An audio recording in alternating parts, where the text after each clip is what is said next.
మీరు చూస్తున్నారు FIR news. తాజా వార్తలు, కీలక అప్డేట్స్ కోసం మా ఛానల్ను సబ్స్క్రైబ్ చేయండి. అందరికీ నమస్కారం. ఈరోజు తల్లికి వందనం.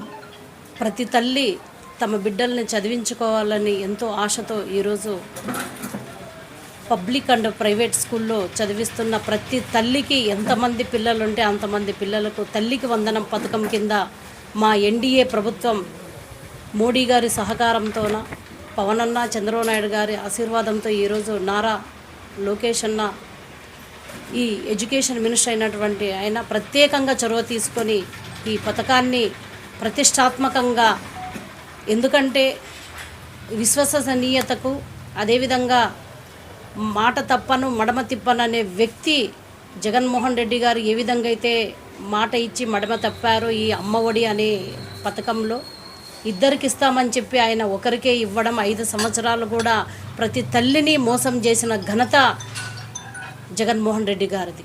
ఆ విధంగా కాకుండా ఈరోజు ఎన్డీఏ ప్రభుత్వం ఏదైతే మేము ఎలక్షన్లో హామీ ఇచ్చామో ఆ తల్లికి ఎంతమంది పిల్లలుంటే అంతమంది పిల్లలకు మేము తల్లికి వందనం పథకం కింద 15,000 అమౌంట్ వేస్తామని ఏదైతే మేము మాట ఇచ్చామో ఆ మాట తప్పకుండా ఈరోజు 2వ విడత కింద దాదాపుగా 67 లక్షల విద్యార్థులకు, 47 లక్షల తల్లులకు ఈరోజు 15,000 రూపాయలు అమౌంట్ జమ అవ్వడం అనేది ఆషామాషిగా కాదు.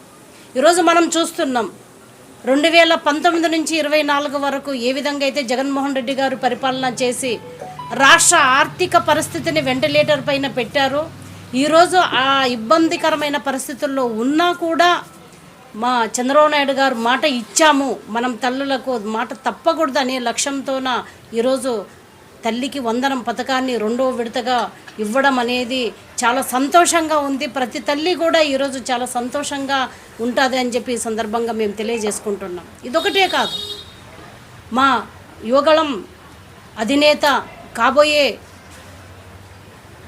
అంటే మంత్రివర్యులు, భవిష్యత్తు నాయకులు నారా లోకేష్ అన్న ఈరోజు ఏదైతే హామీ ఇచ్చారో కర్నూలుకి 2 గురుకులాలను కూడా ఇవ్వడం అనేది చాలా సంతోషంగా ఉంది. ఒకటి బాలికలు మంత్రాలయంకి 200 మందితోన గురుకుల ఇచ్చారు. అదేవిధంగా పత్తికొండకు బాలుర 200 మందికి ఇవ్వడం జరిగింది. ఎందుకంటే ఇక్కడ పరిస్థితులు క్షుణ్ణంగా తెలిసిన విద్యాశాఖ మంత్రివర్యులు ఖచ్చితంగా కర్నూలు జిల్లాకి ఇంకా మంచిగా ఇవ్వాలి, టీచర్స్ని ఎక్కువగా ఇచ్చింది మా ఎడ్యుకేషన్ మినిస్టర్ నారా లోకేష్ అన్నని.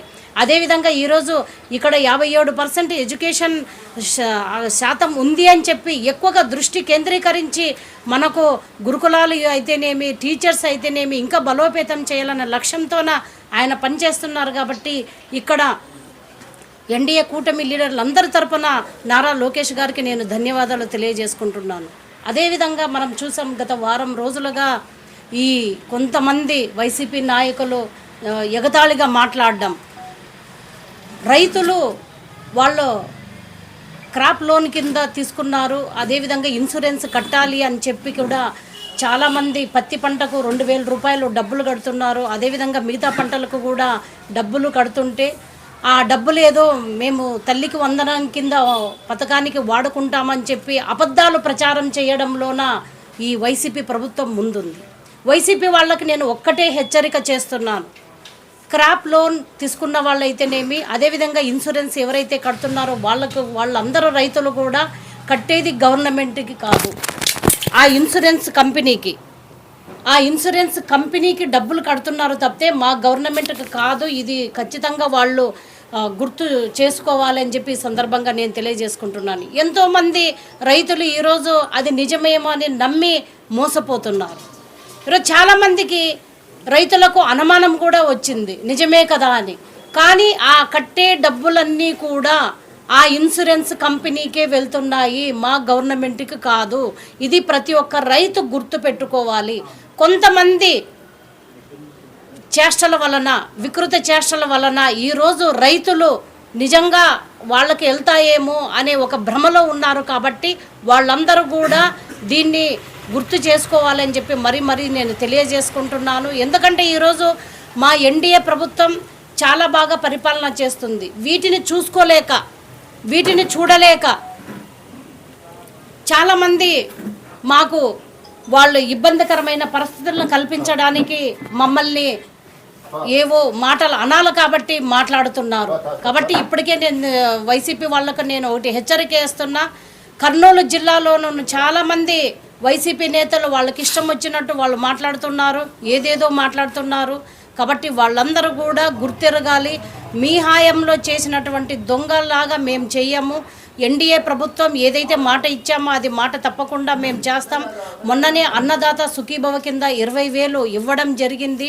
అదేవిధంగా ఇప్పుడు కూడా తల్లికి వందనం ఎంత ఇబ్బందికరమైన పరిస్థితుల్లో ఉన్నా, ఈరోజు ఆర్థిక వ్యవస్థ గాడి తప్పిన వెంటిలేటర్ పైన ఉన్నా కూడా మనం ఏదైతే హామీ ఇచ్చామో అది హామీ తప్పకుండా నెరవేర్చాలని లక్ష్యంతో పనిచేస్తున్నాం కాబట్టి చేస్తాం. ఇదొకటే కాదు, ఈరోజు ఒక పక్క సంక్షేమానికి మనం 2,750 కోట్లు ఓన్లీ పెన్షన్కి మాత్రమే ఈరోజు ప్రతి నెల మా ఎన్డీఏ ప్రభుత్వం ఖర్చు పెడుతుంది అంటే ప్రజలు కూడా ఒకసారి గుర్తెరగాలి.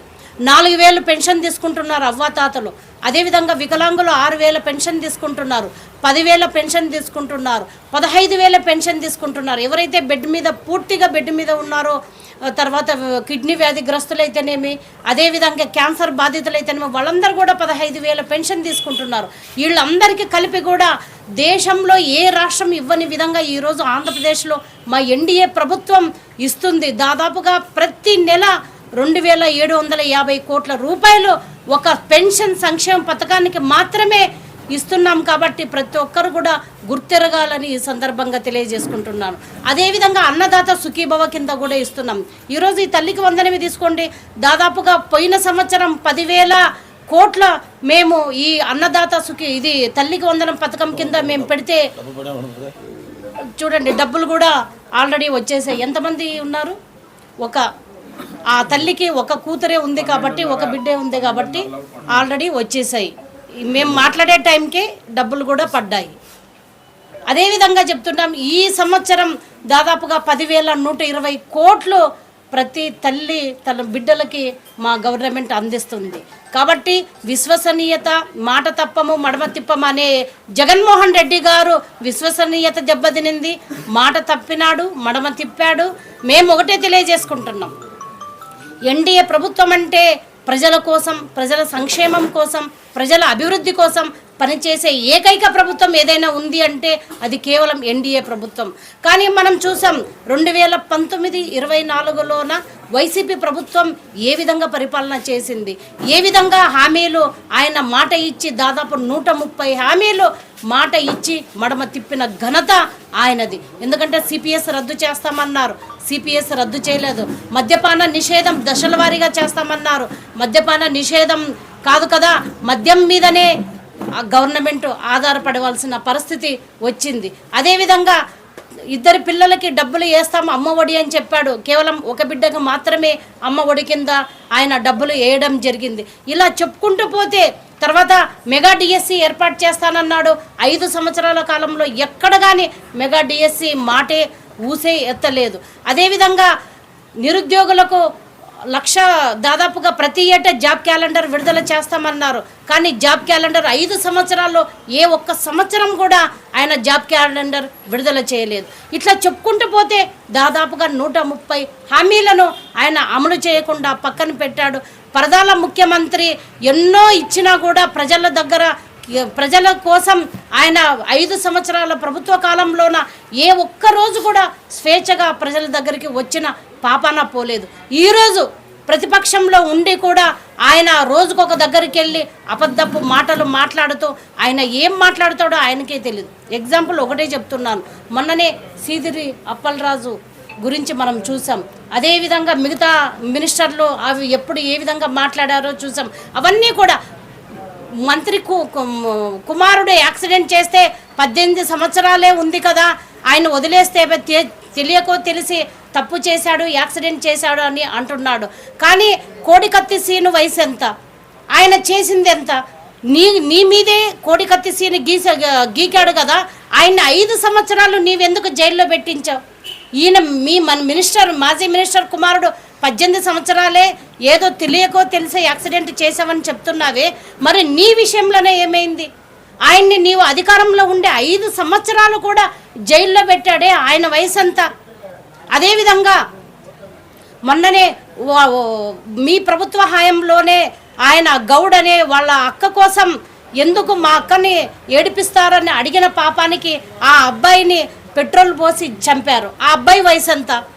అంటే మీ మినిస్టర్ కొడుక్కి ఒక న్యాయము, మిగతా పిల్లలకి ఒక న్యాయమా అని చెప్పి జగన్మోహన్ రెడ్డి గారిని మాట్లాడుతున్నాను.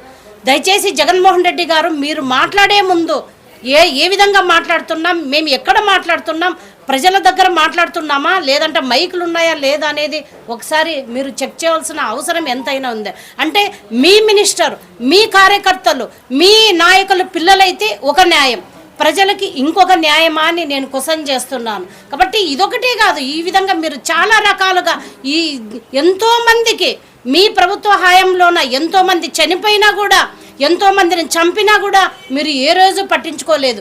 ఈరోజు ప్రతిపక్షంలో ఉన్నారు కదా అని శవాల మీద రాజకీయాలు చేసే ఘనత మీ వైసీపీ పార్టీ వాళ్ళది, మీ గొడ్డల పార్టీ వాళ్ళదని ఈ సందర్భంగా నేను తెలియజేసుకుంటున్నాను.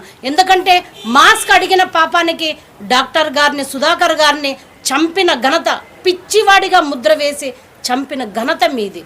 అదేవిధంగా మీ ఎమ్మెల్సీ గారు డ్రైవర్ని చంపి డోర్ డెలివరీ చేసిన ఘనత మీ ప్రభుత్వంలో జరిగింది. ఇవన్నీ ఎక్కడ అమ్మాయిలకు అఘాయిత్యం చేసినా ఇమ్మీడియట్గా వాళ్ళని మా ప్రభుత్వం ఈరోజు ఏరేసి వాళ్ళని ఇమ్మీడియట్గా శిక్ష విధించడము, లేదంటే వాళ్ళే ఆత్మహత్య చేసుకునే విధంగా ఈరోజు మరి మా పరిపాలన సాగుతూ ఉంటే, మీ పరిపాలనలో అన్నీ కూడా ప్రజలకు అవమానం చేసే విధంగా ఉన్నింది.